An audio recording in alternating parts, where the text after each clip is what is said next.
Hi, and welcome to the SOE podcast of EverQuest Veil of Alaris, Systems, Spells, and Loot. I'm Eric Piestro Cleaver. I'll be your host here today, and with me I have Doug Elidroth Cronkhite. How's it going? Jason Chandrok Leo. Hey. And Ed Aristo Hardin. Hi. For some reason I always want to call you Aristo. I don't know. It's a tongue twister of a name. There we go. Okay, so these gentlemen here with me are all responsible for various aspects of systems design on EverQuest. Most of you know this, but for those of you who don't. So I wanted to start things off by talking a little bit about what is systems design. How does it differ from other aspects of design? Mainly, the biggest difference is content is what you're doing. Systems is how you're doing it, what you're doing it with. So a content designer will put in a quest and who you talk to and what you have to go do. A systems designer puts in the tools that you're using to complete that quest. Your spells, your items, your AAs. Yeah, systems are really the mechanics of the game as opposed to the fun. It's the underlying gears and whistles and bells and so forth. And ideally, the systems should be something that you never really have to think about as far as something taking focus away from the game. I like to say in a perfect world, the systems are kind of like referees in a football game. If you never think about them, they're doing their job. Okay, cool. So, Ed, you're primarily responsible for spells design in EverQuest, which encompasses a whole lot more than what people think of as spells. I mean, there's just an incredible amount of things. Can you tell us a little bit about some of the different things you work on in general? Well, mainly, most of my year, honestly, is taken up by spell upgrades and ability upgrades for the melee classes. But then I'm also working with Jason here when we're setting up focuses and kind of the synchronicity between items and spells, and Doug when we're trying to make sure that we don't double up on something we both want to do. Okay, cool. That's the thing. So with the expansion, Veil of Alaris, what are some cool new spells that the players are going to be getting access to? Whole new lines. Well, probably the biggest thing is we got the ability, a new ability that internally we call it Improved Taunt. The warrior version of this will be called Undivided Attention. Paladins and Shadow Knights also get a version. But basically it's an effect that when you cast it on a mob, that mob is attacking you regardless. It ignores its hate list. So the real purpose for it is for tank switches and that sort of thing. It lets you build up hate relatively safely without aggro ping-ponging around, and it lets healers know where to focus. I think it'll be a really important tool going forward. The other cool thing, the other big new thing that we got was the ability to spawn auras with the free target system.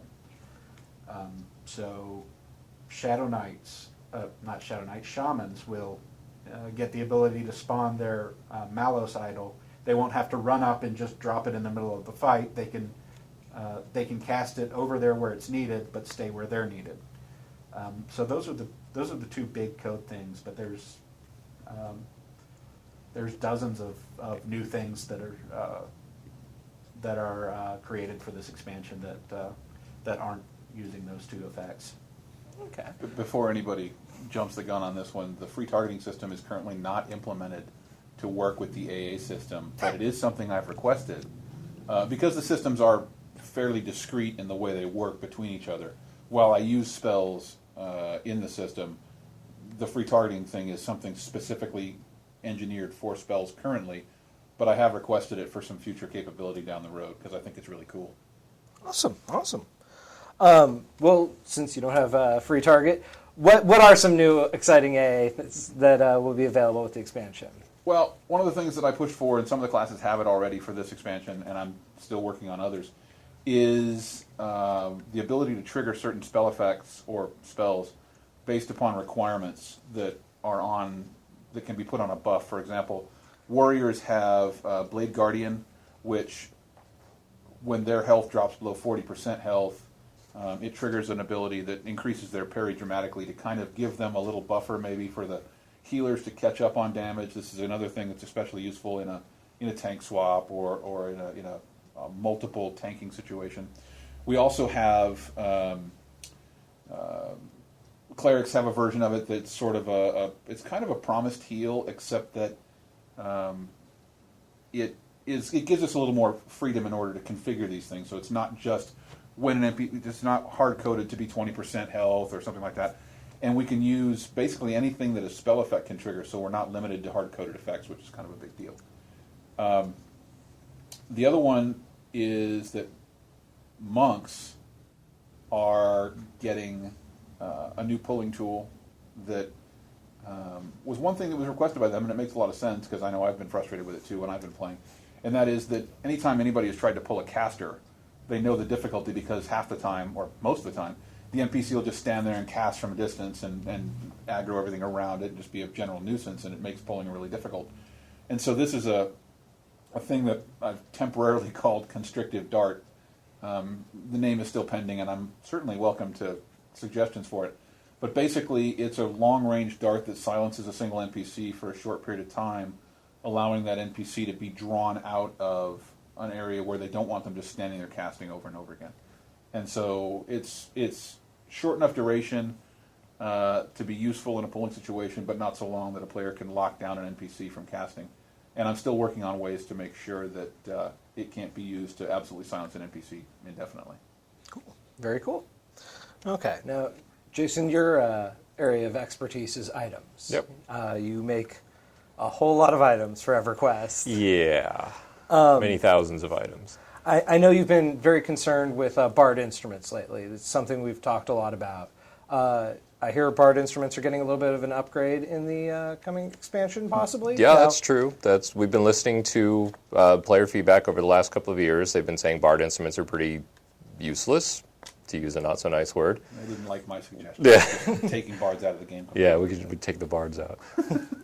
But we tried to remedy that situation last year. We added a little bit of a melee damage bonus to the bard instruments, which was not really enough to make them useful. So this year we decided to put something really nice on them. We added a one-tick extension to all the bard songs that are underneath that instrument type. So that'll give bards a lot bigger reason to use the instruments than they would have had previously. And we also upped the damage on the melee buff from 25 to 30%. So it's a little bit extra there as well. Okay, so doing more damage in melee and making your songs last longer. Yeah. That is a nice little combo. I'm interested to see how it will play out, because bards are such an amazingly versatile class. Yeah, you never know what craziness will ensue. Versatile is an interesting word. That is very true. Now, I do want to reference for all of you watching this podcast that we are still in beta. And what happens in beta is things change. So these are our current plans. These are our current things we're working on. We may run into situations where things don't work out exactly like we're planning on it right now. That's the point of the beta process, and we do appreciate all the people who are helping us beta test. One thing I did want to bring up as far as the new things we've also received, and it's not really a beta thing, it's so much as just something that we've been begging for from Code for a very long time, and they got us the tools in place, is that we now have some pretty significant changes in the way we can parse damage and check balance on classes that is not dependent upon player parses, because obviously those things are influenced by range to target, say distances, and so forth. These are tools that we use where the NPC basically tells us who did what to me and how much and how fast, to give us a much clearer picture in raid balance, because we can test things all we want by ourselves or in a small group, but there's no comparison to 54 people working together with all of the buffs and all of the way you guys stack, countless numbers of abilities and so forth. There's no way we could simulate that. And so these tools really give us a much clearer picture into that situation to help us balance both raids and individual classes. So we're really excited about that going forward. Yeah, that is very, very exciting. Big deal. Cool. Okay, so we had a lot of questions asked, and if you have any questions, feel free to start sending them through to our moderators. But I'm going to go through some of the questions that were asked on the forums. In some cases, I've changed them just a little bit to make it more general or more interesting to the majority of the audience. Should we be scared? No, we not too scared. Maybe a little scared. So. I think we can take it. Little fear is good. So one of the questions people asked about was the Coldane shawls. People really love the Coldane shawls. That was huge. So Jason, could you talk a little bit about what went into making the Coldane shawls and if we're likely to see something like that again in the future? Yeah, the shawl quests are pretty epic. Anyone who's ever run through them knows it was an awful lot of work to go through those quests, but they may not realize that there's a lot of work that goes into making a quest line like that. It took 2 designers over a month of time to put that quest line together, which is a pretty considerable amount of time just for 8 quests, essentially. So while we do like quest lines like that, we can't honestly do them as often as we would like to. But yeah, I think we can expect to see more of that in the future.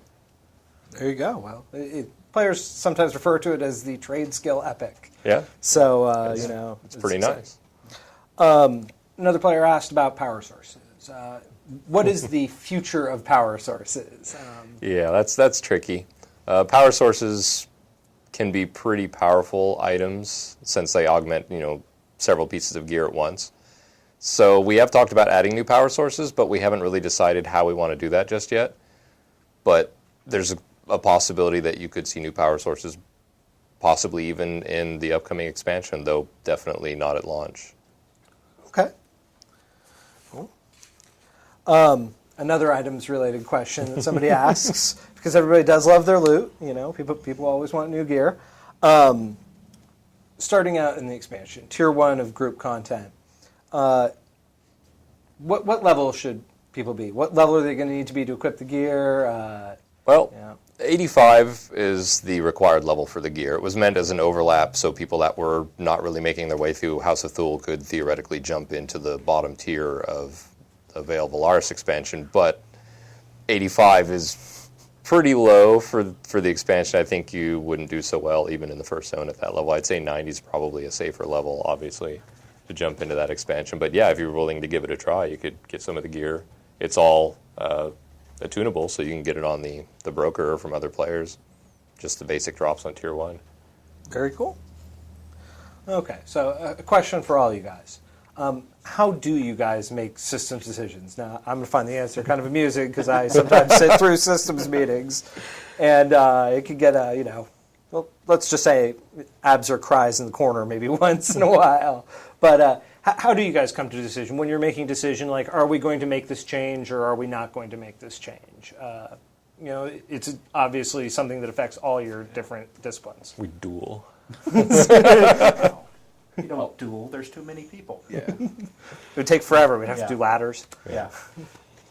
I mean, the most important thing is we try to bring it up and try to get as many different perspectives on any perspective change before we decide what we're going to do with it.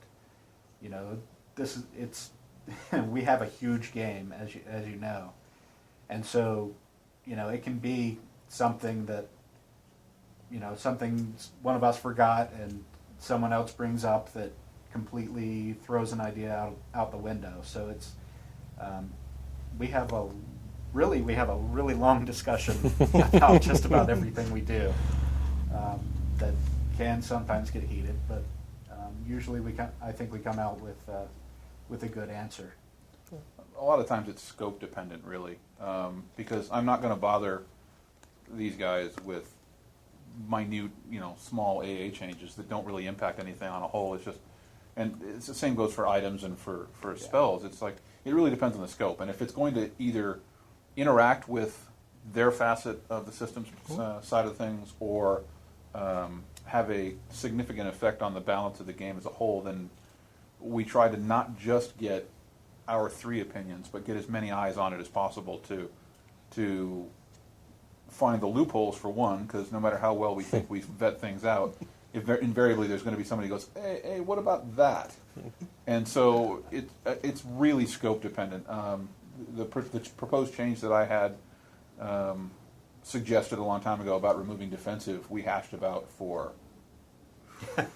weeks, I guess is the best way to put it.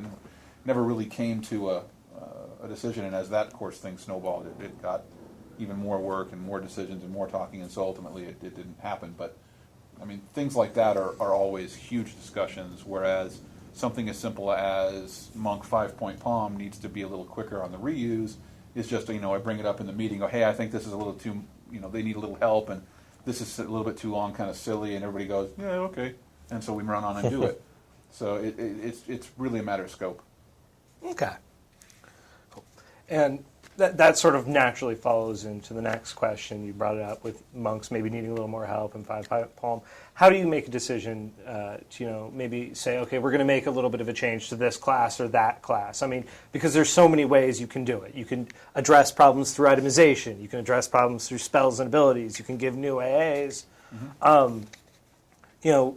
How do you pick a particular path? Or how do you say, okay, well, clearly druids need help this expansion, so, what are we going to do? What path are we going to pick?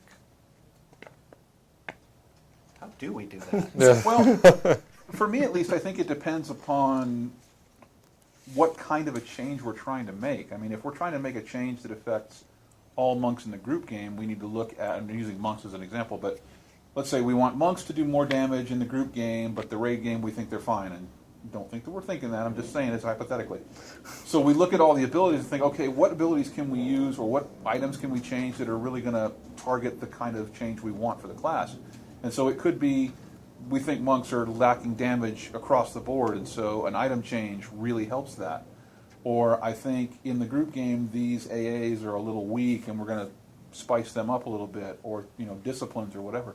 So again, it comes down to the type of change we want to do, the level of change we want to do, and how much power we're talking about. And it's a tough balance, because I come back to that same thing where we can't simulate 54 people in a raid environment, so it's hard to tell sometimes what our changes are going to do. But it really is kind of focused on the type of change we want to make, more so than rogues need more sustained DPS. Well, that's a gigantic problem that could be taken up by disciplines, could be taken up by spells, could be taken up by AAs, poisons. That's trade, brings trade skills into compliance. So yeah, it's not a dartboard like you think it is, but sometimes we have to look at things in a dartboard fashion where it's like there's so many options and directions we can go. We have to kind of just pick one and see how it shakes out. Okay, cool. Well, hopefully with those added tools, we'll be able to get a quicker feedback loop now. Ideally. So a final question that I have from the community, from the threads, are improvement to campfire bonuses or tribute bonuses. Have we made any decisions about that for the next expansion, or are we still in sort of the process? Well, I know that there's going to be some higher bonus levels for tribute that's in existence right now. There'll be another step up for a lot of those. Okay. Yeah, we've talked about that, but well, some incremental upgrades. Yeah, always nice. The usual, just a little bit better than the last year. Okay, great. Okay, well, let's see if you guys have asked any questions yet. I'm getting the no, not so much. So I'm going to thank you guys all. Do you guys have any closing words? Any parting thoughts? What? not really. I mean, No? it's a lot of you guys have been doing this. To be fair, you've been playing the game longer than we've been working on the game, but you know, it's easy sitting. Let me. How do I say this nicely? If you have to ask that question, Doug. It's easy sitting on the other side of the computer, thinking that what we do is simple, but the reality is, when an expansion launches, all that really means for us is, especially for Ed and myself, is the next cycle of the same thing starts all over again. And we really are working on AAs and spells for the entire year. We get a break here and there, or a week here or there, or a week here, here and there to work on a raid or an event or something. But it's literally head down for the better part of the entire development cycle, figuring out what we're going to upgrade, figuring out what we're going to do new, and where we want to take it. Because we all work within on the system side, we all work within a power budget. And it's easy to think, players a lot of times think that we're working on making AAs or spells that are, or events that are going to last you the entire year, when in reality what we're working towards is we want to increase player power by X. And I get a share of that pie, and Ed gets a share of that pie, and Jason gets a piece of it. And we really have to work hard the entire year to make sure that we're not just completely blowing things out of the water. Okay, cool. Well, that's an interesting perspective that, even I, working with you guys, don't necessarily see as much of. Okay. Well, I want to thank you guys for coming out. I know you guys have some raid testing you guys want to get to on beta. Thank you very much for coming down, sharing some time. I hope you guys all watching managed to find some interest in this, some interesting discussion. Hopefully will rise out of it. But thank you very much for watching. This has been a production of the Sony Online Entertainment Community Team. Until next time, thanks. See you guys. Bye.